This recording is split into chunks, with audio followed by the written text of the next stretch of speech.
Going Places by Peter and Paul Reynolds.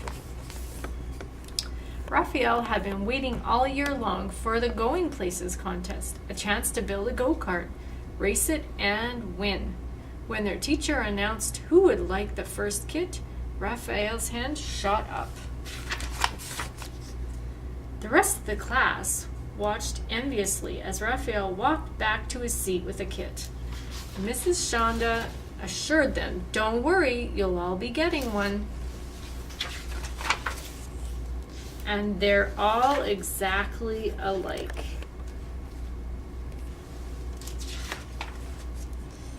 The kit came with a set of precise instructions that made Raphael happy. He was very good at following directions. Raphael hammered, glued, nailed, and assembled his kit. This go-kart looked just like the one in the directions. He was feeling quite proud. Raphael wondered how his classmate Maya was doing. She lived right next door. He peered over the fence. "Hey Maya, you haven't even started." Maya didn't respond. She was so intent on watching the bird in front of her and quickly sketching it that she didn't even notice Raphael. So there she is, sitting on her kit, watching the bird. Then she just put down her pencil and stared at the bird dreamily. Raphael shrugged and let her be. The next morning, Raphael checked back in to see how Maya was doing. "Wow, what is that?" he asked. Maya grinned. "You like it?" Raphael responded slowly.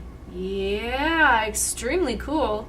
But Maya, there's just one little problem. That is not a go-kart." Maya smiled. "Who said it had to be a go-kart?" Raphael was confused. The set of instructions inside the box were for a go-kart. But then again, they didn't say it had to be a go-kart. He looked again at Maya's contraption.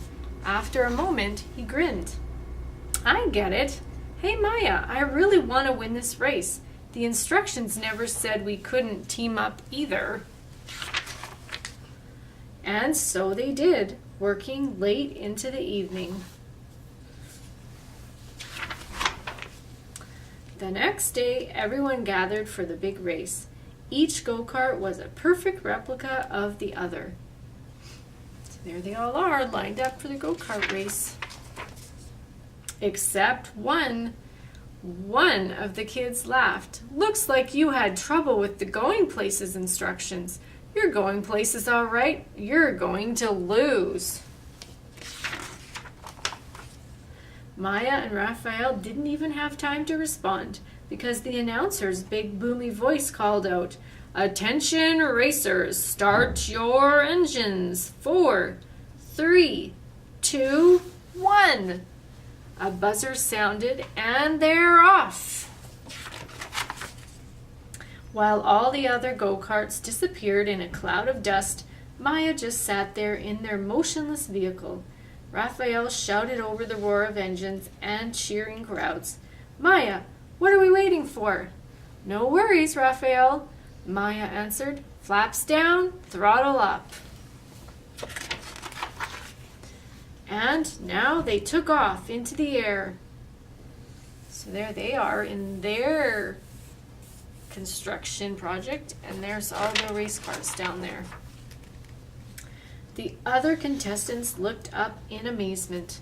Maya and Raphael hovered and then sped past them all. So now the airplane is out in front. Before long, Maya and Raphael coasted across the finish line to the cheers of the waiting crowd. So it looks like they swooped right in between that finish sign. They kept rolling clear across the race grounds. Maya slammed the brakes, stopping just short of the lake at the edge of the school field. Raphael noticed a startled frog leap from a lily pad and dive into the water. He raised his eyebrow and looked at Maya, and she smiled. "Raphael, are you thinking what I'm thinking?" Raphael just nodded. There they are. To all the great thinkers who have gone above and beyond, and especially to Dan Leclerc, our 10th grade social studies teacher, who dared us to have original ideas. All right, so we are going to make our own little airplane. And it's using some easy little things that you might have around the house. So the first thing that you need is a clothespin. So I have mine colored green. You don't have to have it colored green. You can do whatever you want with it to decorate it. And I'm going to use some glue. So I have a stick, a craft stick, and it's a thicker craft stick, so bigger than the popsicle stick. And I'm going to just glue that right across my clothespin. So I'm going to try to center it, and it's going to be down closer to the front. So that is going to be the wings of our plane. And then I had a regular popsicle stick, and I cut it in half with some scissors. So you need to use bigger scissors to cut popsicle sticks in half, otherwise you'll wreck your scissors. And I'm going to glue that on the back of our plane, and that is going to be part of the tail that helps to steer our plane. So that's what we have so far. And then the next part is to make a propeller. So we have one of these pins here, and it's the kind that you split apart. And if you have something else that you would rather use, like a screw or a nail from your house, you could use that as well. So I have that, and then I also have a craft bead. So just the beads that you use when you're making like bracelets or craft jewelry. And I'm just going to slide that onto there.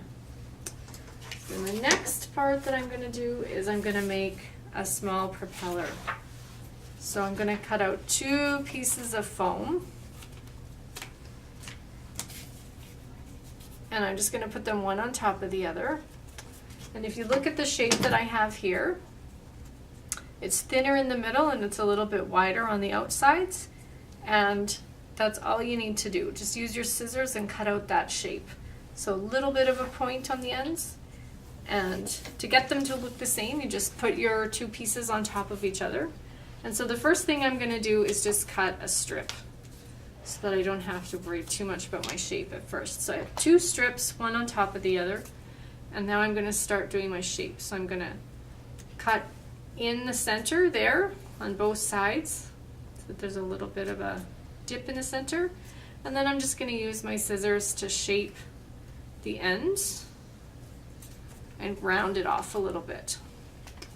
So I'm going to do that the same on the other side.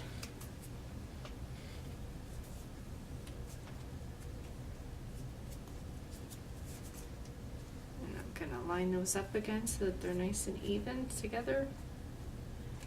And I'm going to cut my shape. All right, so there's my 2 pieces for my propeller. And now I'm going to just poke through with my push pin or my brass tack, and I'm going to push it through the foam on both sides, and I'm just going to twist it around a little bit so my propeller can move.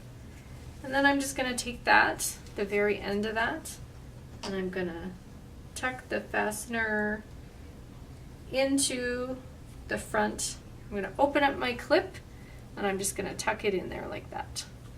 So you have the little brass fastener, and you have it tucked in there. And so that is a quick and easy little airplane craft to go with your story.